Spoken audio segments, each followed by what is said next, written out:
Hi everybody and welcome. I know that the issue around Cruela and her cruelty and the fact that I call her Cruella grates against some people, but quite frankly I don't give a shit because I find her entertaining, to say the least. And here she is. I've got an example of her, and this won't be very long, but I've got an example of her trying to justify the furor that she's created by suggesting that the Uluru Statement is not a statement. In fact, it's a 25-page declaration about all things that she disagrees with. And so she has Dutton on her program, of course. I don't know why she didn't choose Tony Abbott. Maybe he wasn't available. Maybe he's too busy doing the podcast with her to be able to spend the time appearing on her TV show. But nevertheless, here's Dutton talking about this, and she is trying to justify the reason why there's 25-page whatever it is, which is baloney. It doesn't exist, as she declares it. And she's quoting Albanese on a statement that he made on radio recently. And what interests me about this, I think, is the fact that she is pushing really hard to validate her original claim that there was this other part of the Uluru Statement. Now, I'll play the bit that she's criticising, or Albanese that she's criticising, hear Dutton's response, and then I will respond on the other side of that. So let's have a look. Dominates Melbourne Radio, interviewed the Prime Minister at length today.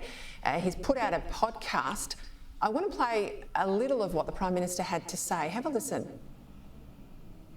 They know the Uluru Statement from the Heart is one page, not hundreds of pages.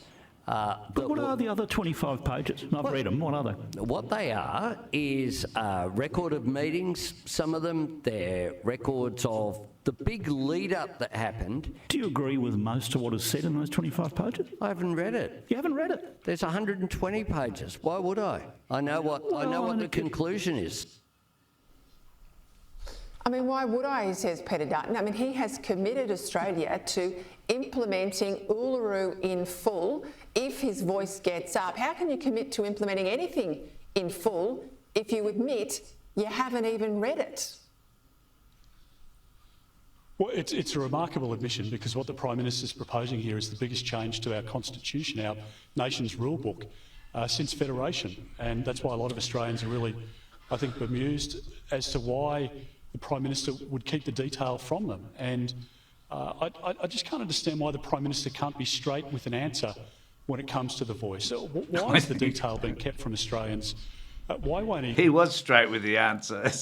That's the problem for you guys. Explain it. Why go off?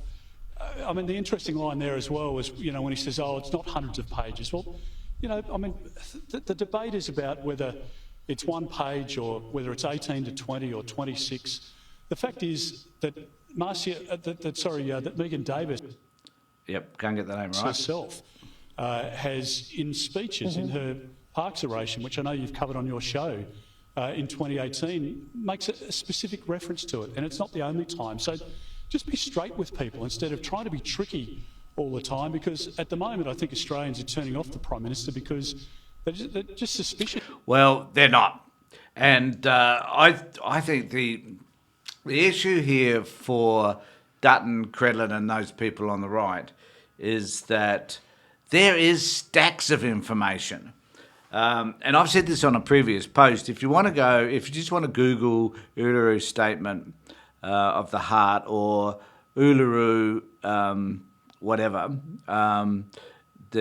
Statement of the Heart will do. If you just want to Google that, you'll find that there are stacks of documents and videos and a whole host of other stuff. If you're really interested in finding out what the solution is and what actually the Uluru Statement refers to in terms of the consultation period and some of the ideas that came out of the 5 or 6 or 7 year consultation period that took place, there is stacks of information. So when Albanese says, well, I don't want to refer to, I haven't read it, I understand. I haven't read it all either. I've read little bits and pieces. But, what 26 pages specifically is she referring to? Who knows? She hasn't been specific. Credlin hasn't been specific necessarily about it also. In fact, the documents that she quoted were not necessarily about the Uluru Statement as she said it would be. It was about another issue that was being raised during the discussions around Uluru Statement. So, around Uluru and the conferences and everything that were held. So what in the hell is she talking about? This is an effort by the right wing to muddy the waters. And Dutton just demonstrates, why can't he just be straight with the people, he says. I mean, Dutton's the most illogical, lying bastard there is on this planet. So, for him to be able to lecture Albanese on at least, not lying, on being straight with the people, is a bit of a about face, I think, for him. So just check it out. Don't believe what Cruella is saying, because it's just not true. But it does demonstrate her effort to seek validation for something that she's been ridiculed about over and over again on particularly X or Twitter. And as a result of that, she needs to find some sort of justification for the whole thing. So here she is trying to raise this one issue where Albanese simply said he hasn't read it, and neither he should, because at the end of the day, it is just that one statement. It's like, if we have a research paper, for example, and there's kind of an executive summary of that research paper, you're not going to necessarily read the 100 pages of the research paper in order to find out what's said, because you just don't have the time. But you'll read the executive summary, which gives us an outline of the major issues.